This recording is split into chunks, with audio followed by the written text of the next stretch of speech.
ஒருவேளை உங்களுக்கு தமிழ் மொழியில் ஏதாவது இருந்தால் அதை பார்க்குறதுக்கோ இல்லை தமிழில் படிக்கிறதுக்கோ பேசுகிறதுக்கோ இல்லை எழுதுறதுக்கோ உங்களுக்கு பிடிக்கும் அப்படின்னா இந்த சேனலில் வரக்கூடிய எல்லா பதிவுகளும் உங்களுக்கு பிடிக்கும்னு நான் நம்புகிறேன். அதனால் மறக்காமல் நம்ம சேனலை சப்ஸ்கிரைப் பண்ணிவிட்டு அடுத்தடுத்து வரக்கூடிய பதிவுகள் எல்லாத்தையும் பார்த்துட்டு உங்களோட கருத்துக்களை மறக்காமல் கமெண்ட் பண்ணிவிடுங்க. இப்போ வாங்க வீடியோக்குள்ளே போகலாம்.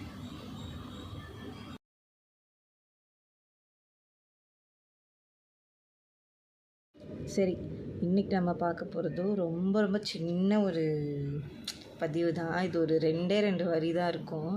இது என்னோடய ஃப்ரெண்டு அவங்களோட ஒய்ஃபுக்காக கேட்டது. இது அவங்களுக்கு இதை பற்றி சொல்லணும், ஆனால் எனக்கு எழுத தெரியல, நீ கொஞ்சம் எழுதி தாடுன்னு ஒரு 2 லைன் தான் இது. என்னன்னா இது ஃபுல்லாக படித்து முடிச்சிடலாம். இது பெருசாக நான் எக்ஸ்பிளைன் பண்ணுற அளவுக்கு இது ஒன்றும் பெரிய காம்ப்ளிகேட்டடாக ஒன்றும் இருக்காது. சும்மா ரொம்ப ஈஸியாக இருக்கும். முதல்ல படிச்சிடுறேன் என்னன்ட்டு. அனுதினமும் அவளது இடையினில் ஊஞ்சலாடும் அரையடி பாவாடை கயிற்றை கண்டு ஆயுளுக்கும் கோபத்துடன் இருந்தது ஏதோ ஒரு நாள் அவள் இடுப்பில் ஏறும் ஒட்டியானம்.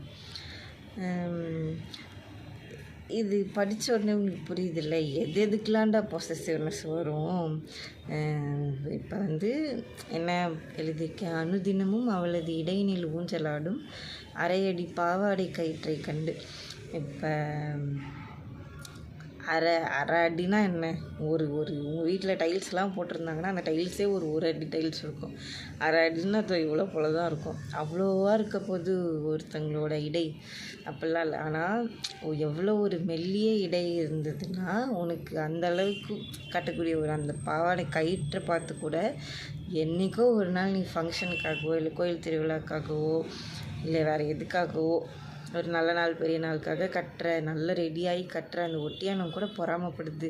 நீ என்னடா டெய்லி நீ மட்டும் இருக்க, நான் வருஷத்தில் 1 நாள் 2 நாள் மட்டும்தான் அவளோட இடுப்பில் நான் ஏறி உட்காடுறேன், எனக்கு எவ்வளோ பொறாமையாக இருக்குது தெரியுமா உன்னை பார்த்து அப்படின்ட்டு.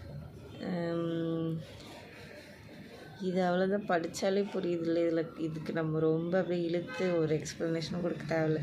அண்ட் ஆல்சோ இதுக்கு பின்னாடி பெரிய கதை ஒன்றும் இல்லை. என் ஃப்ரெண்டு கேட்டால் நான் எழுதி கொடுத்துட்டேன், அவ்வளோதான். ஆயுளுக்கும் கோபத்துடன் இருந்தது ஏதோ ஒரு நாள் அவள் இடுப்பில் ஏறும் ஒட்டியானம். அவ்வளோதான், அதுக்கான எக்ஸ்ப்ளனேஷன் நம்ம கொடுத்துட்டோம். இது உங்களுக்கு பிடிச்சிருக்கா இல்லை இதை பற்றின கருத்துக்கள் ஏதாவது இருக்கா அப்படின்றத மறக்காமல் கமெண்ட்டில் சொல்லிட்டு போயிடுங்க. அடுத்த வீடியோவில் பார்க்கலாம்.